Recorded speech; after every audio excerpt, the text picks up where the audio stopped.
Sinuspinde ng COMELEC ang paghahain ng Certificate of Candidacy para sa May 30, 2026 BARM Parliamentary Elections habang hinihintay pa ang pagpasa ng batas sa parliamentary districting sa rehiyon. Ang News Now mula kay Naphtali Velarde.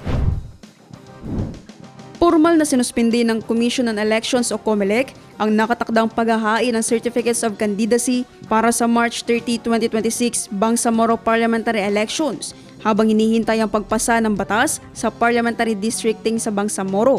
Sa ilalim ng Resolution number 11183 na may petsa na December 22, 2025, ipinagpaliban ang COC filing period hanggang sa maisa batas ng Bangsamoro Transition Authority ang kinakailangang parliamentary districting law.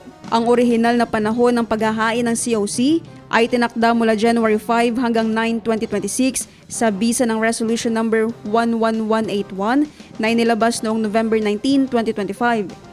Ipinaliwanag ng COMELEC na alinsunod sa desisyon ng Supreme Court of the Philippines sa mga kasong Ali et al. Versus BTA Parliament et al.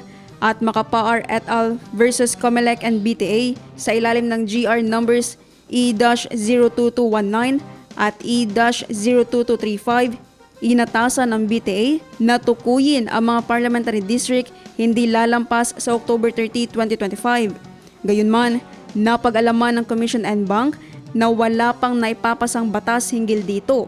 Dahil dito, minabuti ng COMELEC na suspendihin muna ang paghahain ng COC upang matiyak na ang proseso ng halalan ay magiging maayos, malinaw at nakaayon sa pinal ng mga parliamentary district. Ayon sa abiso ng COMELEC, magtatakda ng bagong schedule ng COC filing sa sandaling maipasa ng BTA ang kinakailangang parliamentary districting law. Ang hakbang na ito ay tinuturing na mahalaga upang mapanatili ang integridad at kredibilidad ng kauna-unahang Bangsamoro Parliamentary Elections at unang matiyak na ang lahat ng kandidatura ay naaayon sa umiiral na legal na balangkas. Naphtali Velarde, iMinds, Philippines.